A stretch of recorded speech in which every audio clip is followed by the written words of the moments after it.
Hello! Maligayang Pasko po sa ating lahat. Ika-24 na po ngayon ng Disyembre. Mamayang gabi po, alas 12 ay ah, darating na yung pagsilang ng ating Panginoon na inaalala natin. Yung ika-25 ng Disyembre, mamayang alas 12. Kaya maaga po ako bumabati sa inyo ng maligayang pinagpalang araw ng Pasko. Bagaman bukas pa po ito. Ito po yung ating papaksain ngayong hapon. Hapon po ngayon dito sa Baliwag.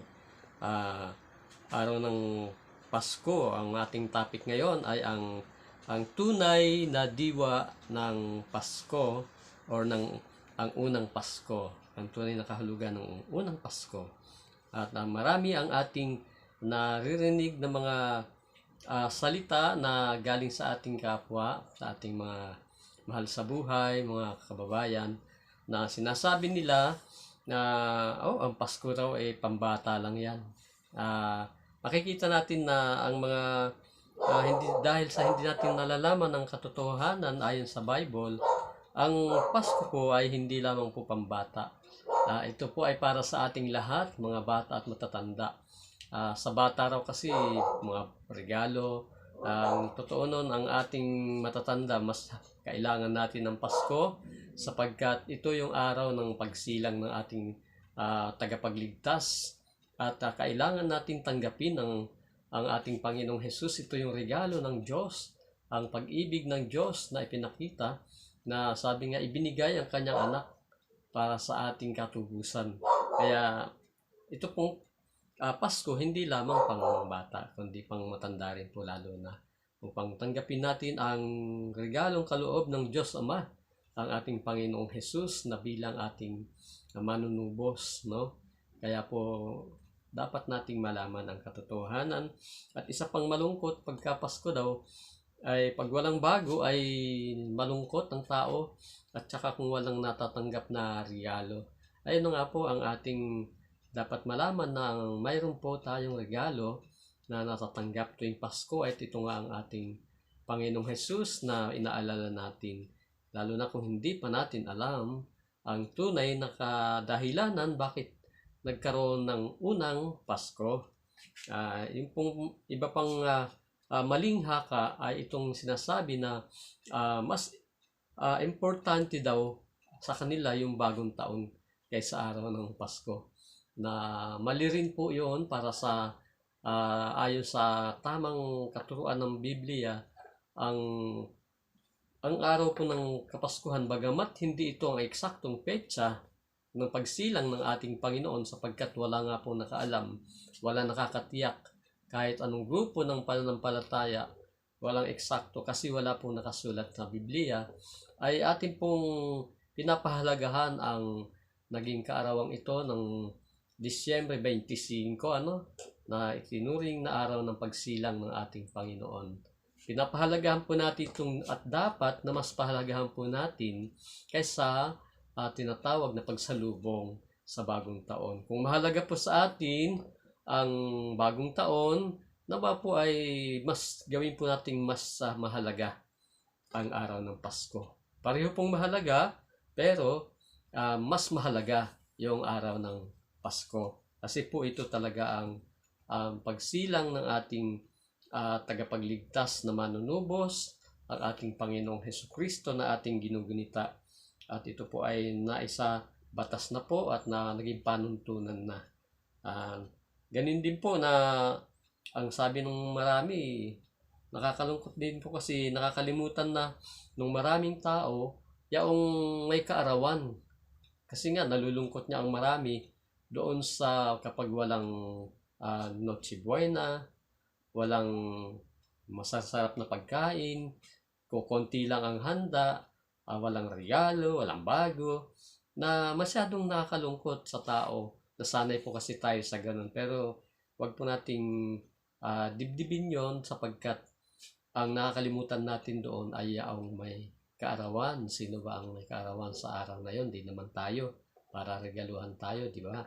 Ngunit naging pamantayan na lamang ang regalo sa kapag-araw ng Pasko, kasi nga ang unang nagregalo nga sa atin ay ang ating Diyos Ama. Yun ang sabi dun sa Roma 8:32, siya nga na hindi na ipinagkait ng kanyang sariling anak, kundi ibinigay para sa ating katubusan.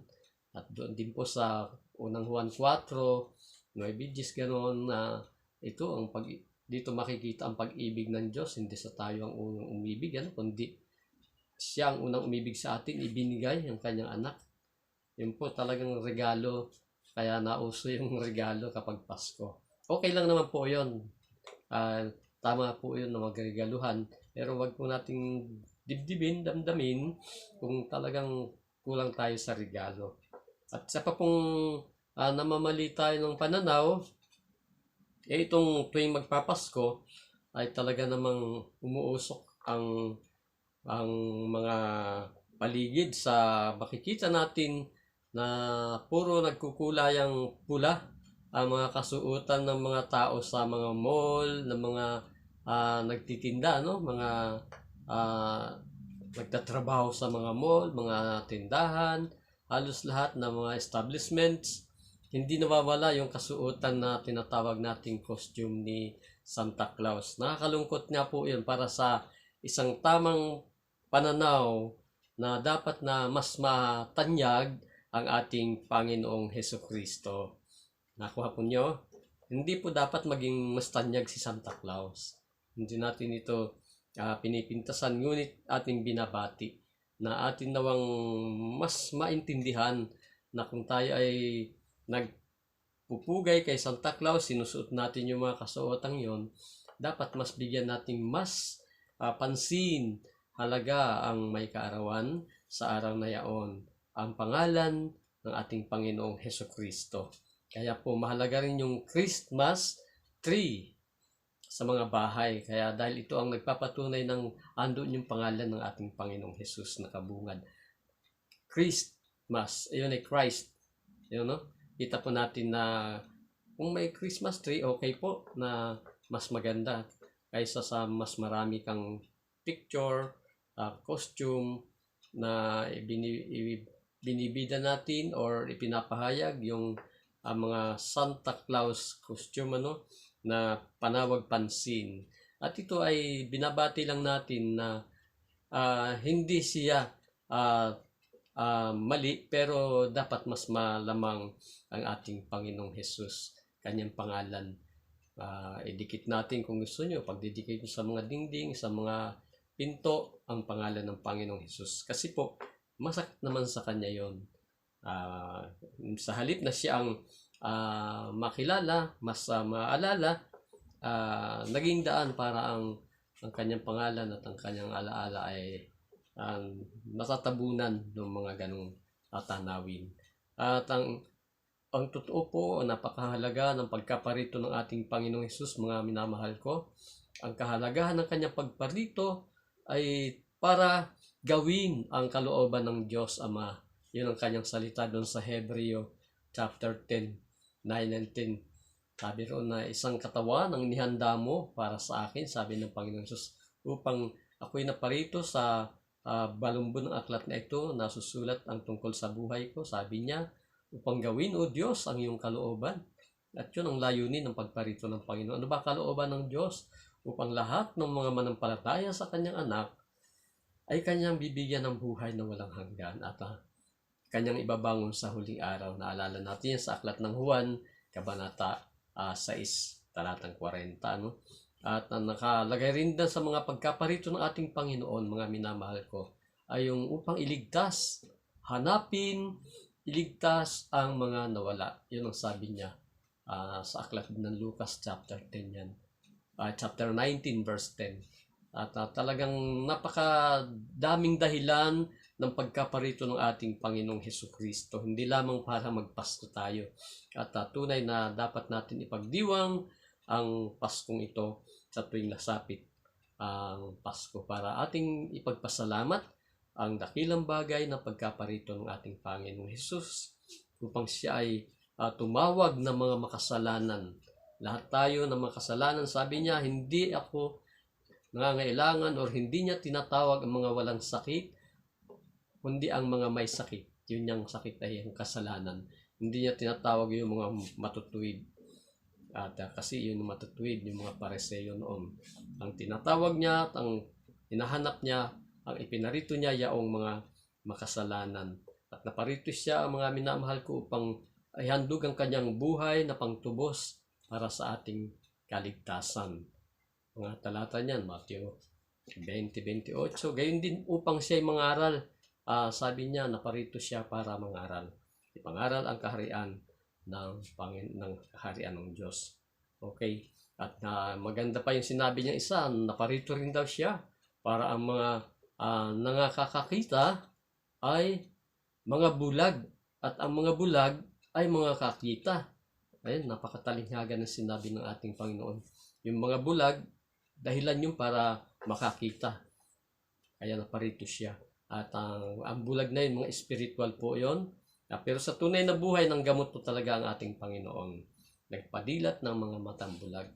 At ang kahulugan nito, konting pahapyaw, ay yung pong mga sinasabing mga nakakakita ay mga bulag, ay yung pong mga nagtutuwid-tuwiran o nangangatwiran na sila ay mga anak na ng Diyos, sabi ng mga Pariseo doon sa kanyang bayan yan, sariling kababayan, na mga hindi siya tinatanggap sapagkat sabi nga sa kanya, tao ka lang na nagkukunwari kang Diyos.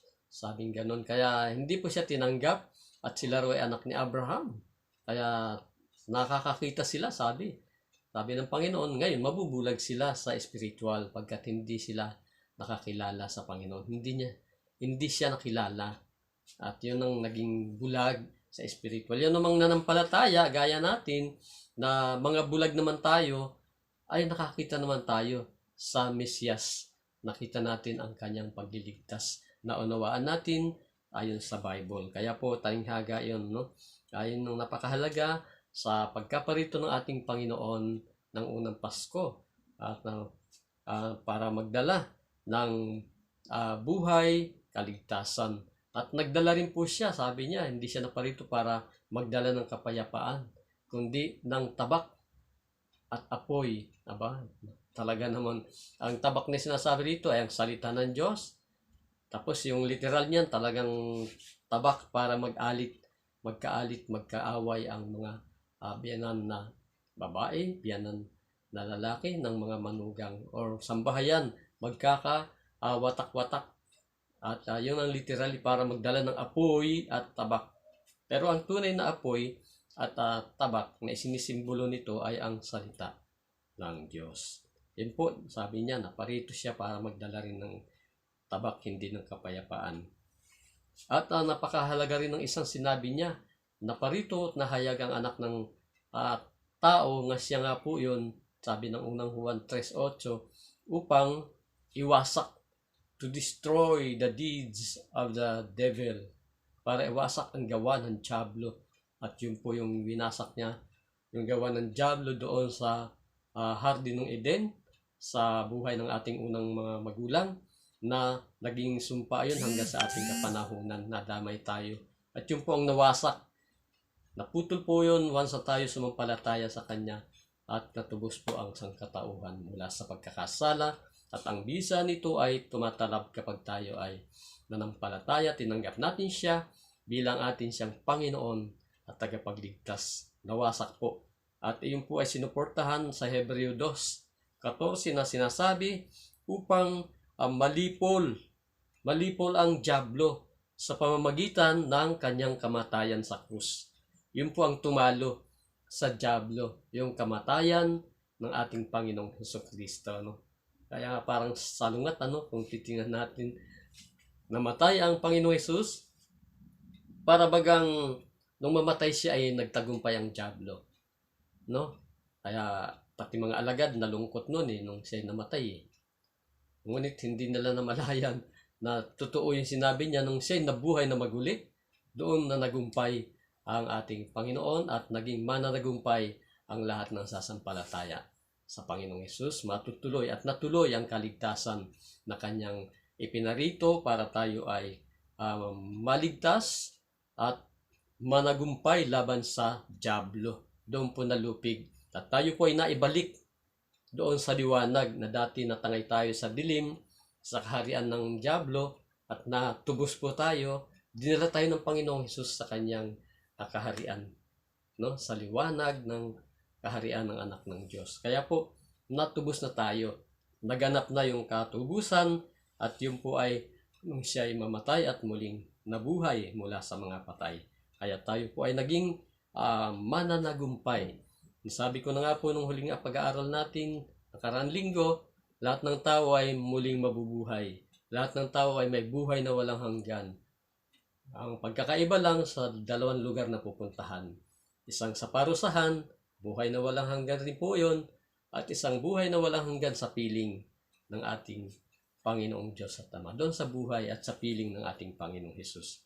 Yun po ang mga napakahalagang dahilan ng unang Pasko kung bakit naparito ang ating Panginoong Hesus Kristo. Pero sa totoo lang po mga minamahal, medyo mabilis lang ang salita ko kasi baka biglan na lang humihinto yung aking YouTube. Wala po kasi itong tinatawag na card na memory. Kaya kusang napuputol. At ang nakakalungkot dito mga minamahal, alam niyo po ba na hindi po ganun kadali ang naging pagtubos ng ating Panginoong Hesus sa atin? Siya po ay napakaraming hadlang na nangyari sa kanyang buhay bago siya nagtagumpay at sa kamatayan sa krus. Yun niya po ang una, nung isisilang pa lang po ang ating Panginoong Hesus, kung bakit kaya doon pa lang sa parehistruhan ay wala ng kwarto na tumanggap sa kanila.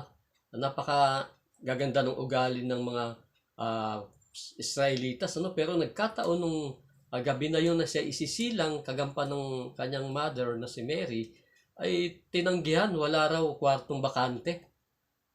Isang diablo rin po ang may hadlang yan, pero ipahintulot ng ating Panginoong Diyos Ama. At doon niya po siya na silang sa sabsaban, at ang ating Panginoong Diyos Ama lagi naka-ready naman.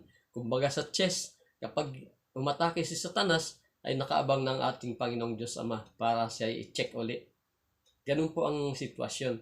Kaya nung umatake si Satanas, walang kwarto. Puno lahat. Bakante, wala. Kaya naobliga silang gagamit ang Panginoong Diyos Ama ng lugar at tao para siya isilang sa sabsaban. At alam niyo po ang napakaganda dyan. Excuse me. Yung pong sabsaban, ang napakagandang simbolo nito mga minamahal. Siya ay nagpakababa ng gusto.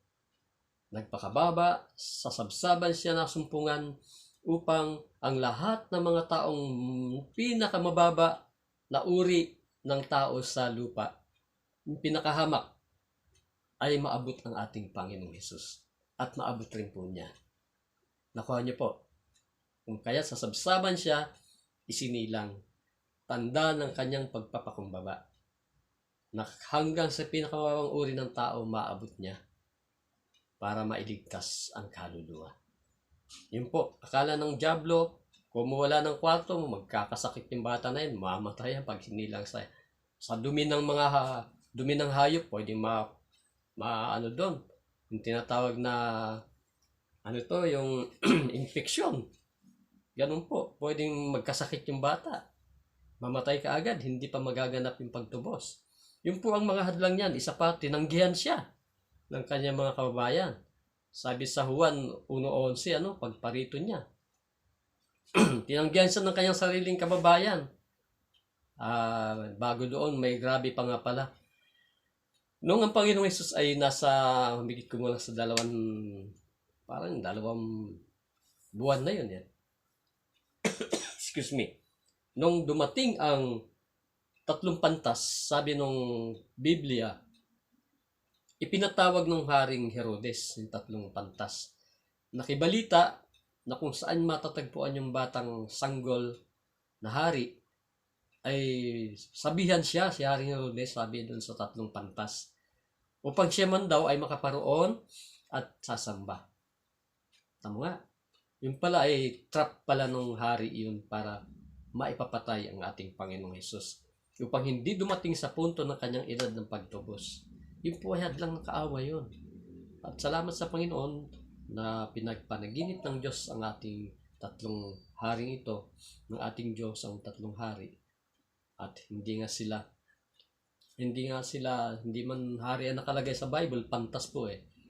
Hindi man sila pinabalik ng Panginoon doon sa pinanggalingan kay Herodes. Pinadaan sila pabalik sa ibang lugar, sa ibang daan para mailigtas yung buhay ng batang Panginoong Hesus. Yun po ay hadlang ng kaaway. Yun po ang banta. Kaya sabi natin, hindi ito karaniwan na pagtubos at napakaraming banta ang dyablo. Hindi agad nagkaroon ng kapayapaan. Banta ng dyablo sa buhay ng Panginoong Hesus sa kay Herodes na ginamit niya at doon sa tinanggihan sa mga kwarto nung isisilang siya. At gayon din naman nang siya ay pagpunta doon sa edad niyang magtutubos na siya, tinanggihan na ng kanyang mga kababayan sa Juan 11. 1:11, sinabi natin na tinanggihan ng kanyang mga kababayan. Kaya nga ipinapako siya sa krus eh. Hadlang po yun ng dyablo. At pati nung sabi rito, nung ang Panginoon ay bago hulihin, dakpin, talagang kumakabog din ng kanyang dibdib. Yung sabi nga po niya Ama, sa panalangin niya, kung maaari po sana Ama, ilagpas mo yung sarong ito ng paghihirap. Lagpas mo sa akin. Kasi napakahirap nung, alam niya, hirap na aabutin niya dahil nakahula nga po eh. At ang ating Panginoon, alam na po ang kanyang pagparito, gagampanan niya yan eh. Pero nais niya sanang humingi ng, kung pwede sana maaari. Ito po ay hadlang din ng damdamin ng kanyang pagiging tao at maaring salamat sa Panginoon sapagkat nanaig yung kanyang pagsunod. Sabi niya, ngunit kung hindi maaari, di ba, sabi ng Panginoon, ay mangyari ang iyong kalooban, Ama. Purihin ng Panginoon dahil kung hindi, ay talagang hindi matutuloy ang pagliligtas ng Panginoon. Meron pa isang grabe bago pa yan dumating. Talagang nung magsisimula siya ng ministry niya, nung siya tinukso ng dyablo, ng 3 beses na sabi kung talagang ikaw ay anak ng Diyos, gawin mong tinapay ang batong ito. Di ba? Tukso po ng kaawayan. Paano kung sumunod ang Panginoon? Dahil 4 na pong gabi siya, 4 na pong araw nag-ayuno na walang kain-kain, walang inom-inom. Sa gutom niya, pwedeng gawin ng Panginoon yun. Salamat sa Panginoon, sabi ng Panginoon Hesus, hindi lamang sa tinapay nabubuhay ang tao, kundi sa bawat salita ng Diyos na namumutawi sa bibig niya. No? Yun po ang napakaganda ron. Ginagamit niya yung mga talata. Hindi sa tinapay lamang nabubuhay ang tao, kundi sa bawat salita na lumalabas sa bibig ng Diyos. Yun po, kaya ang tao ngayon nabubuhay sa salita ng Diyos at sa tinapay, literal. Gayon din po na nung pagkaraan nun, ang dyablo ay gumawa pa rin ng paraan. Sabi, dinala siya sa tuktok ng templo raw ng templo sa Israel, Jerusalem. Sabi doon na magpatihulog ka dyan, sabi ng susulat na iingatan ka ng kanyang mga anghel at hindi ka maano. Lahat na yan ay tisod para sa Panginoon. Pwede siyang sumunod, papakita yung kapangyarihan niya sa dyablo, hindi na matatagumpay ang kanyang pagtubos. At yung pangatlo, sabi nga, lahat ng kayamanan na yan, kita mo yan? Pinakita rin mga syudad na nagliliwanag kasi gabi. Yung lahat ng karangyaan na yan, sa akin yan. Sinungaling pa yung dyablo, no? Sa akin yan. Sambahin ka. Sambahin mo ako, bibigay ko sa iyong lahat yan. Kung ako iyong sasambahin, magpapatira pa ka sa harap ko. Sabi ng dyablo. Kaya salamat sa Panginoong Hesus na hindi nanalo ang dyablo, kundi sabi niya, Satanas, lumayo ka. Nilabanan niya Satanas. Ang Diyos lamang ang iyong dapat na sambahin. Ang Panginoong Diyos mo ang dapat mong sambahin. Kaya dumating ang mga anghel at ang Panginoong Hesus po ay ang sinamba. Kaya po, doon naggumpay po ang ating Panginoong Hesus. Sa 3 paing ng dyablo, napakatitindi po noon, mga minamahal. Yan po ang mga hadlang ng kaaway na gumawa ang dyablo hanggang sa kanyang malaki na siya, pagtubos, malapit na siyang ipako sa krus noon. Magsisimula na ng kanyang ministry. Sinimulan na rin naman ulit ng dyablo. Bata pa lang, di ba? Pagsilang na ikwento natin. At hanggang ngayon, nung siya isinilang, nung namatay na sa krus, ito pa isa. gumawa pa rin ng Diablo nung siya ay namatay na sa krus. Ibinalita ng mga Pariseo, may inupahan ng mga tao, sinabi na ang inyong tagapagligtas ay hindi nabuhay na muli. Ninakaw ang kanyang bangkay. Yun po, gawa pa rin ng Diablo yan para hindi maniwala ang mga tao. Para hindi manampalataya na nabuhay na maguli ang ating tagapagligtas na ating Panginoon Jesus. At hanggang ngayon, mayroong hindi naniniwala sa pagkabuhay na maguli. Yung mga grupo raw ng Sadduceo at maging sa mga individual, mayroon yan. Kaya, hadlang pa rin ang kaawayan. Hanggang ngayon po, gumagawa pa ang Diablo ng hadlang para hindi ang ating Panginoon Jesus hindi makilala, hindi magtagumpay sa kanyang misyon, sapagkat patuloy na tinatanggihan ng marami ang ating Panginoong Hesukristo. Maraming mga tao ang tumatanggi ng ating Panginoong Hesus ay Diyos na nagkatawang tao. Maliit lang na Diyos. Kaya po, paghamak pa rin po yan at hadlang nagawa ng Diablo. At yun nga po yung nabanggit ko kaninang isa. Kalungkot man sabihin, hanggang ngayon hadlang po yan para malaman po natin lahat ang Santa Claus. Tuwing Pasko, nakakalungkot. Mas nananaig ang pangalan ni Santa Claus na ipapahayag sa pamamagitan ng mga kasuotan. Pumasok ka sa mga mall, may mga malalaking litratos siya.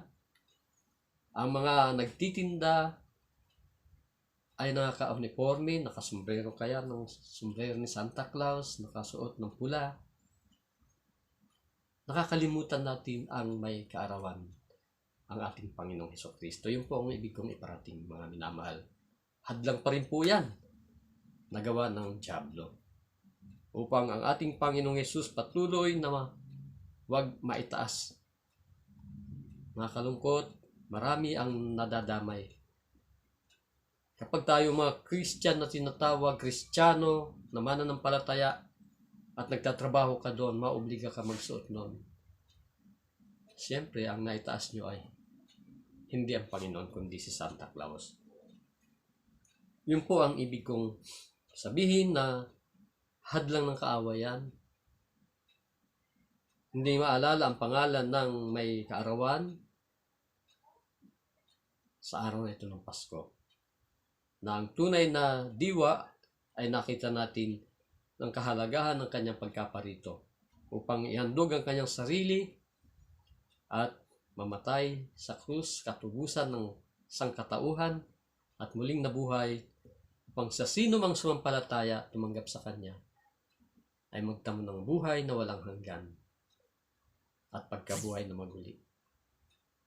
Kanya po, yun po ang dapat nating tanggaping regalo kung hindi pa kayo tumatanggap sa ating Panginoong Hesus bilang Panginoon at tagapagligtas. Sabi sa Juan 1:12, datapot ang sino man sa kanya ay sumampalataya at sino man sa kanya ay tumanggap, pinagkalooban ng karapatan na maging anak ng Diyos. Sa makatwid bagay ang mga nanampalataya sa kanyang pangalan. Kaya po, pag hindi pa po ninyo tinatanggap ang ating Panginoon, ito po yung tamang panahon. Ngayong Pasko, gawin nyo po, manalangin kayo sa kwarto nyo. Panginoon, binubuksan ko ang aking puso. Pinapapasok ko po ang Panginoong Hesus sa aking buhay. Kaya tanggap ko po siya bilang aking Panginoon na tagapagligtas. Kayo na po ang manguna sa aking buhay. Patawarin mo ako sa aking mga kasalanan. Salamat po sa buhay na walang hanggan. At saka patawaran na aking mga kasalanan. Yun po ang panalangin niyo. Salamat sa Panginoon. Hanggang dito po ang ating pamamahayag tungkol sa tunay na kahulugan ng Pasko. Excuse me po, inom lang po ako.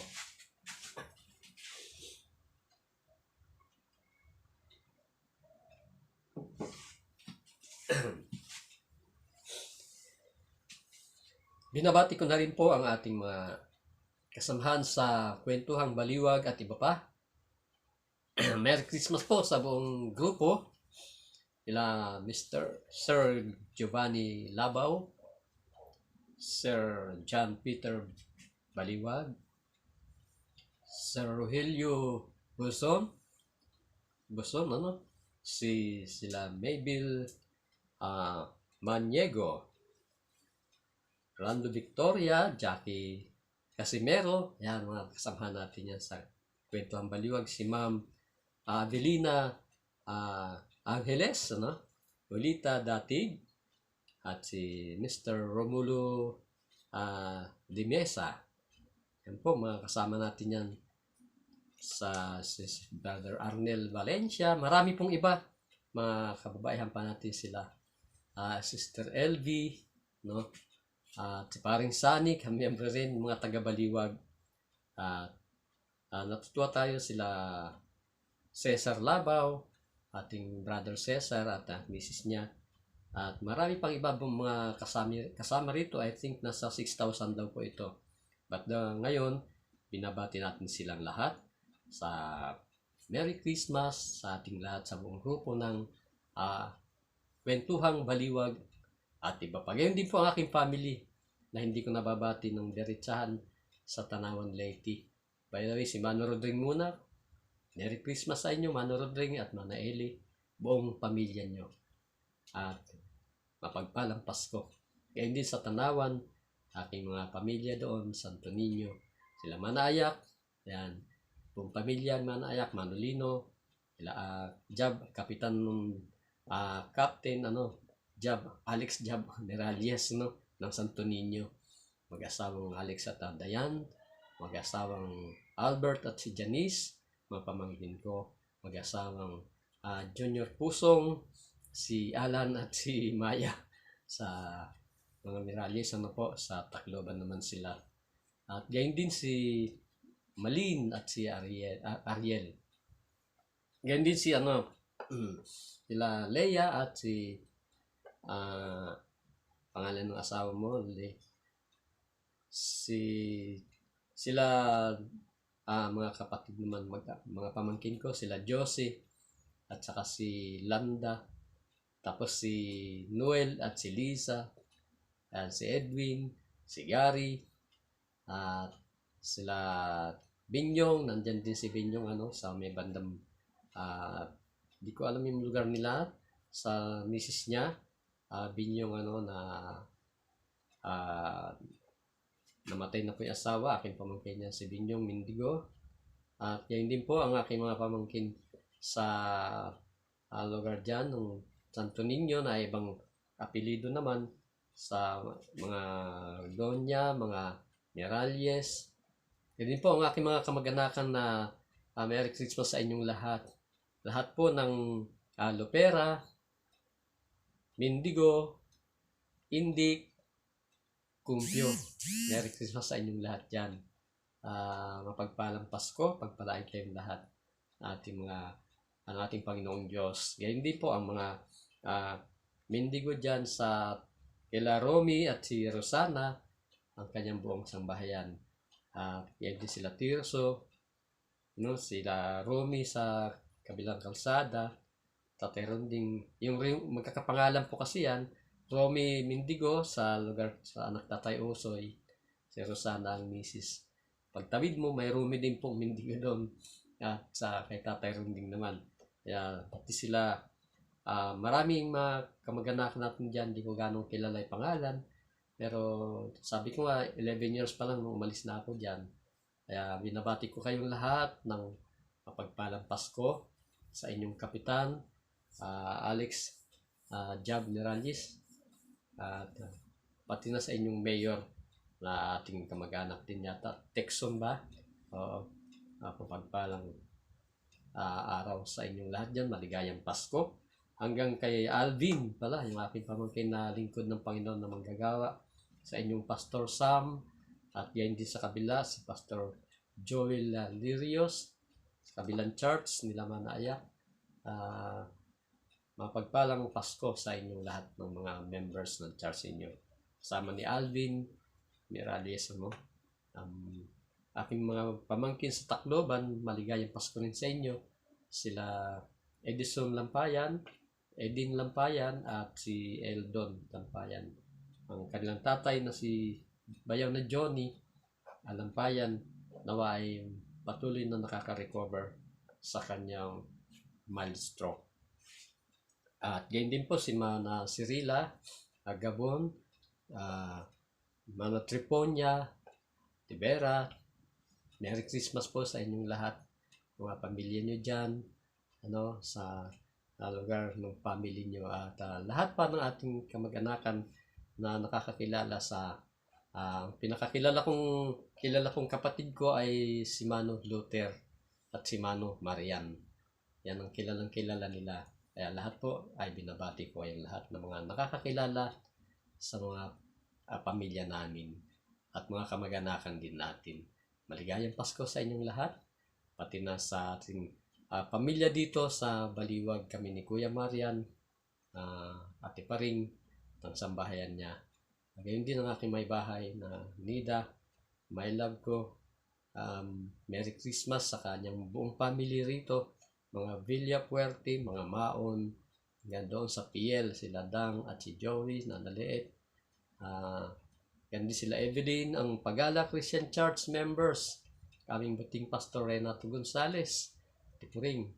Ayan, po, at gayon din po ang ating Pastor John Navarro, ating mga members ng Pagala, Sister Beverly, mga pamilyang Tatareming, Sister Juliet, anak na Cherry, and Ryan, anak na Wawi, and Christy, anak na Beverly, at gayon din po na pamilya nila Sister Corinne, Brother Ben, Sister Irene, Brother Aris, Brother Ariel, Sister Ayla, Sister Angela, Sister Angie, ang iyang buong sambahayan, Sister Bebot, sa mga Presbyterian po sila.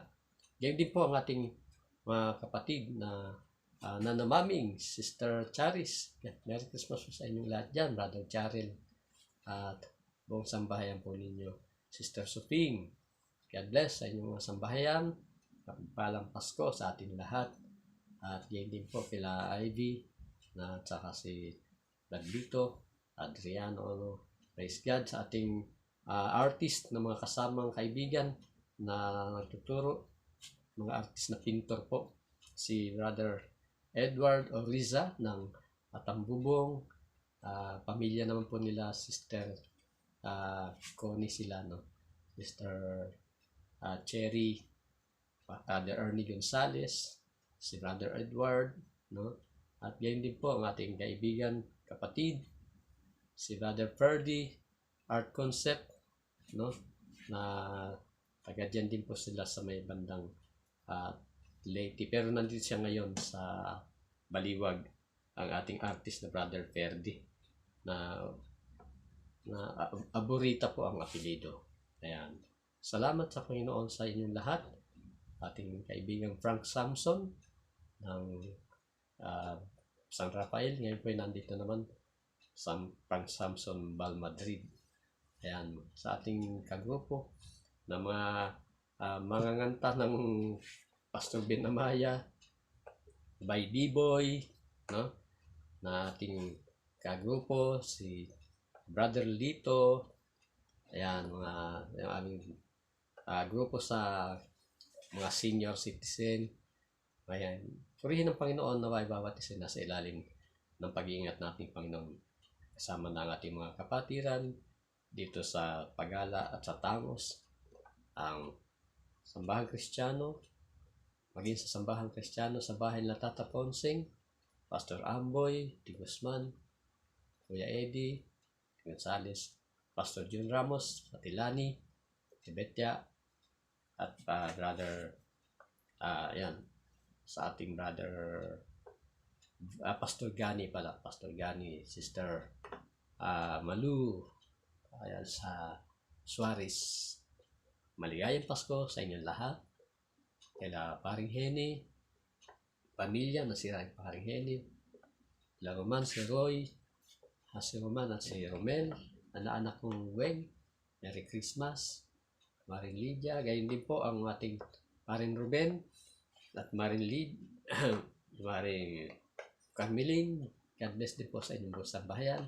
Ruben San Jose, ating kumpare. at kanyang mga anak si Mayeche Onyo at si Shane. At yan din po ang ating kumparing Sunny Imperial. God bless sa mga sambahay nyo. Aking kapatiran natin si Brother John Paul Ramos Kanyesa, God bless sa iyong buhay. Kapatid na John Paul Kanyesa Ramos ng San Pedro Bustos. Purihin ng Panginoon, patuloy kayong pagpalain ng ating Panginoon Diyos. Ang ating kumari na kumaring Nila Pangilinan, mag-asawang paring Romy Pangilinan, pagpalain kayo ng ating Panginoon Diyos. Ating anak na Jack Gonzales, kanyang tatay paring Rolando Gonzales, kanyang nanay, buong grupo na nakakalimutan ko na yung mga pangalan, matagal na kami nagkikita-kita Si Aling Nori, ang kilala kaagad na nababanggit sa tindahan ng Pangilinan cycle parts. God bless rin po sa yung nanay, Jack, anak, nakalimutan ko na yung pangalan. Tagayin din po kay Sister Kakay, Liane Rose, aking mga bayan na Tony at Ray. Ito po kasi pamaskong pagbati na rin sa ating mga kamag-anakan. Kaya Merry Christmas sa ating lahat. Ray and Beth, Makmak at si Cathy, si Liane Rose at si Jack, si Mary Beth at si Jomar, si Vien at si Evelyn Lasado, at ngayon din ang ating William at si Saul Tipag kong baby.